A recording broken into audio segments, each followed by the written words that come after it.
Hi, it's your here Redmi A1 Plus, and I'll show you how to hide apps on this device.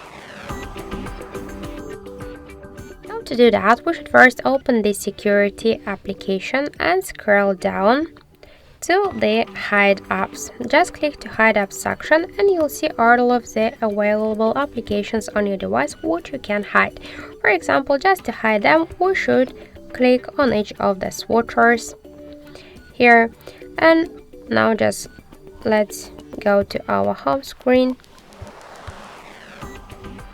so we can find these applications anymore on our home screen. And just to find these hidden applications, we should just pinch with our fingers by this way and we'll see our hidden applications on our device.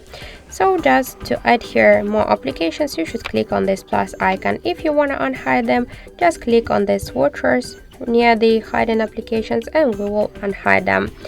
So as you can see, that's so simple. That's it. Thank you for watching, and if you found this video helpful, don't forget to leave a like, comment and to subscribe our channel.